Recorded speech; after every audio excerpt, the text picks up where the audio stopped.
week, Nigeria stands at a defining moment facing major security concerns, economic adjustment, and political debate, while global tensions continues to reshape international relations. Easier to the piece to Jeffovina's Global Communications TV Weekly News Update. Here are the major stories that shaped the week. President Bola Ahmed Tinubu accepts the resignation of the Inspector General of Police and appoints a new acting IGP. Dozens killed in Zamfara as insecurity deepens in northern Nigeria. The Central Bank of Nigeria cuts interest rates amid economic pressure. Political tensions rise over the Electoral Act 2026. The African Union condemns deadly terror attacks in Nigeria. The Supreme Court of the United States strikes down major tariffs imposed under former President Donald Trump. And the full story comes up next after the short break.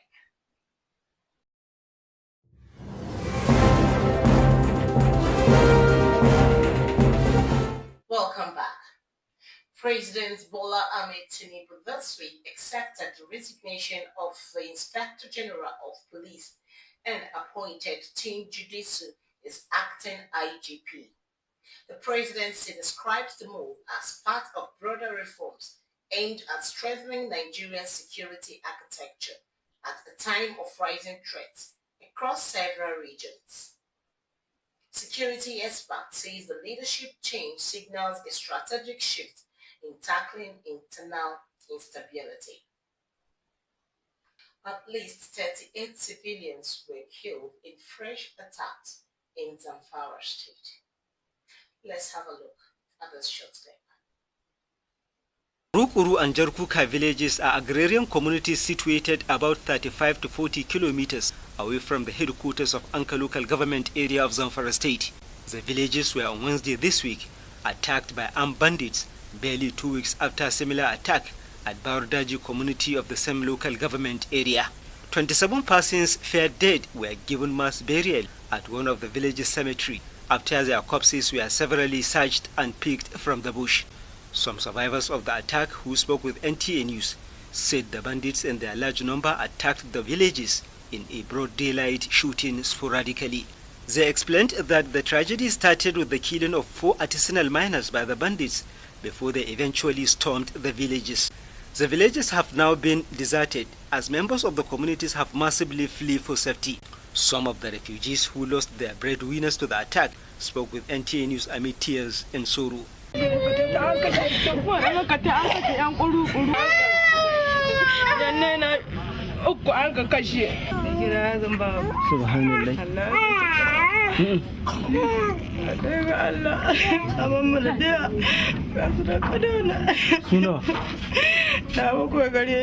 African Union condemned the violence and called for coordinated regional action against extremist groups operating across the Sahel.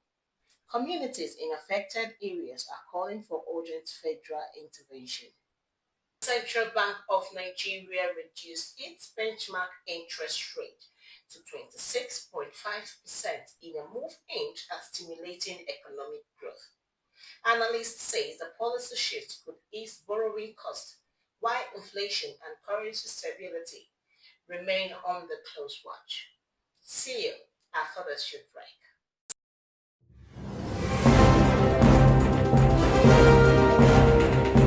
Welcome back. Debate continues over the Electoral Act 2026. The presidency dismissed allegations that the amended law could promote a one-party system, while opposition parties maintain that certain provisions must be legally challenged.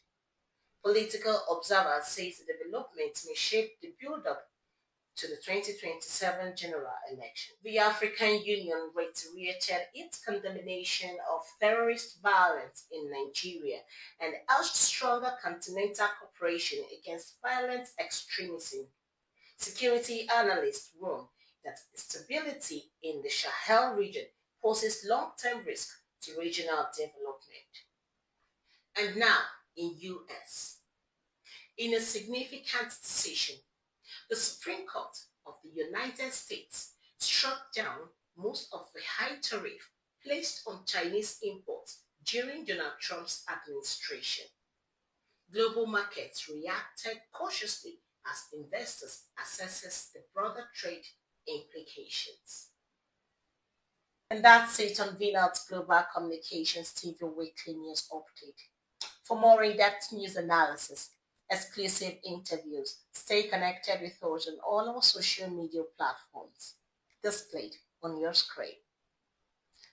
Stay safe, keep watch, and don't forget to always ask the hard questions. See you next week. Bye for now.